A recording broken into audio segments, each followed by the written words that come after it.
New leaked photos show actor William Hurt on the set of the Black Widow movie, and there's more than a few things about this photo that have Marvel fans a-talking. And you're darn tootin', I'm gonna take this one set photo and figure out a way to get to Dark Avengers with it. Here we go. It's like the news, but for nerds. Today's shout out goes to Emu Austin. Indeed, Deadpool is the other character that can swing between cinematic universes. Make sure you stay to the end of this video where we will ask another nerd card question. What's up, everybody? Happy Wednesday to you. I'm Josh and welcome back to the show. I hope your week is chugging along at a very good pace. And also, just because I haven't done it in a while, like, you guys should totally hit the like button. Like, I know it's stupid, I hate doing it. Just hit the like button, please. Okay, so this has a lot of Marvel fans talking, as I said, but yes, indeed, the actor William Hurt, who plays General Ross in the MCU, was recently spotted on the set of the Black Widow movie. So basically, this just means he's going to be in that film, but the fact that that film has already wrapped principal photography has a lot of people thinking that this is either an additional scene that will be added sort of after the resolution of the movie, or perhaps this is for a post-credit scene. On top of that, in the photograph itself, Ross is looking much older and a little more decrepit than he was the last time we saw him, which was in Avengers Infinity War. His hair is way more white, he just looks a little bit more decrepit, and he is using a cane. Now this again has people speculating that this is either Ross in the present or perhaps in the 2023 timeline, which is kind of like the present for the MCU after Spider-Man Far From Home. And so this either takes place around Endgame in that 5-year gap, and this will be some kind of a scene perhaps in the future, or it's in a scene that will be a post-credit scene that is in the 2023 present timeline. And for the record, and I think it's really important to note here, that a lot of people are suggesting that this film takes place after Captain America's Civil War. That the catalyst for this whole thing might be this scene with Tony Stark that was shot for Civil War, which will be repurposed in the Black Widow movie. But either way, with Ross looking like this is not the Ross of that time period. And so it is in the future, at the very least to the context of when we think this film will be taking place. Now, we're gonna get into some pretty deep speculation territory, but this is also what a lot of other people are talking about online. So it's a really interesting conversations being had all about Ross being in Black Widow. But the last time we saw this character in a post-credit scene was after the Incredible Hulk film. And in this scene, Tony Stark is telling Ross, what if I told you we're putting a team together? And this is, of course, the catalyst for Hulk potentially joining the Avengers. Well, what if Ross in this post-credit scene is echoing or mirroring that post-credit scene, and he's putting together his own team? And a lot of the speculation here online is that Ross will be meeting with either the Red Guardian,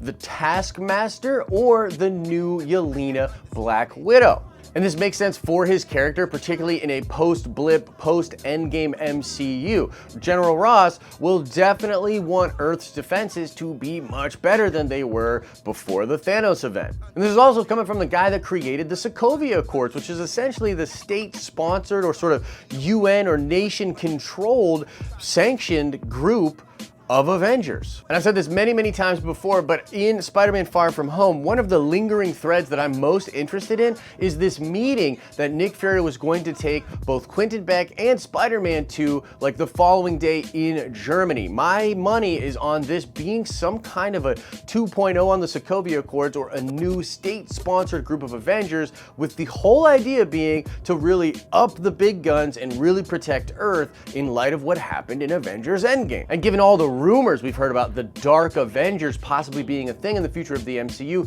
this right here just made total sense to me. This seemed to be the path for this to happen. And General Ross is a perfect character to make this all make sense. Now, I've seen a lot of people speculate that this could be Thunderbolts, that we could be heading towards Thunderbolts, which is essentially like a semantic change. Like, essentially they're the same kind of things to me, like a group of kind of villainous, more hardcore heroes, very powerful people that are kind of nefarious, but also sort of state-sponsored. There was a time period where the Thunderbolts themselves were sort of state-sponsored as well. But to me, I think the way that the MCU will go with this is way more Dark Avengers than Thunderbolts, because it's got that Avengers name in the title, and it just would have much more of an impact on the overall canon and story for the MCU if there was a new group of Avengers that was more or less made out of kind of villains or at least nefarious characters. And the really sweet way this all ties together is with, of course, creating the Red Hulk, making General Ross become the Red Hulk, which is something fans have wanted for a long time. And Feige has famously said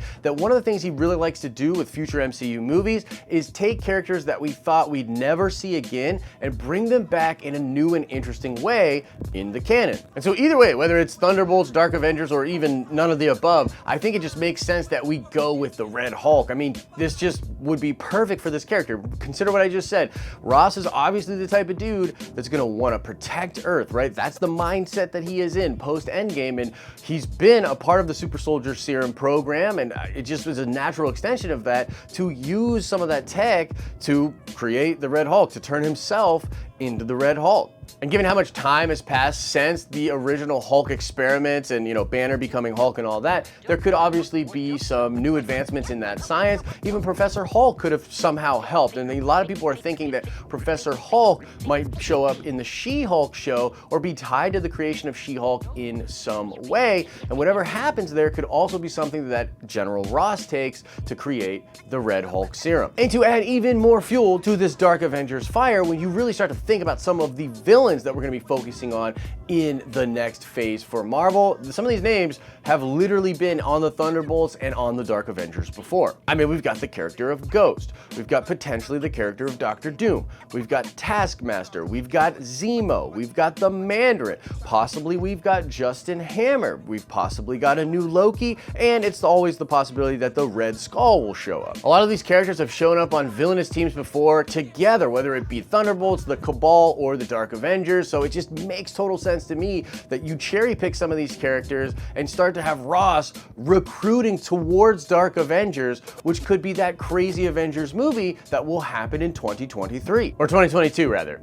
Yeah, that makes more sense, 2022. And so given all the crazy rumors about Dark Avengers and how hyped people are about it, seeing William Hurt on the set of Black Widow has caused a lot of speculation about how this could all tie together, particularly the fact that he looks much older, and because we've wrapped principal photography, it definitely seems like this will be a post-credit scene. So what do you guys think about this? A whole lot of speculation going on, but do you think we're going to be getting the Red Hulk? Do you think he's going to be recruiting his group of Thunderbolts or his new group of Dark Avengers? How do you see all of this playing out? Just let me know your thoughts about it all in the comment section below. And now let's check the nerd card before we get out of here. I want to know, who was the Miss Marvel in Norman Osborn's Dark Avengers in the comic books? It was not Carol Danvers. So the question remains, who was the Miss Marvel in the Dark Avengers in the comics? Just a couple of slight reminders about things before we get out of here. We are super close to breaking 100,000 subscribers here on this main channel. It's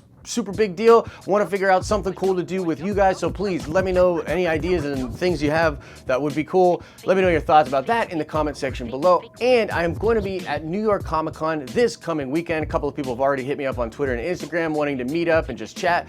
I'm totally down to do that, so hit us up on the Den of Nerds Twitter, Instagram, or my personal Instagram. And yeah, let's take some selfies this weekend at New York Comic Con. Should be a ton of fun. As I always say, I hope you're having an awesome and a nerdy day, and I'll see you in the next video.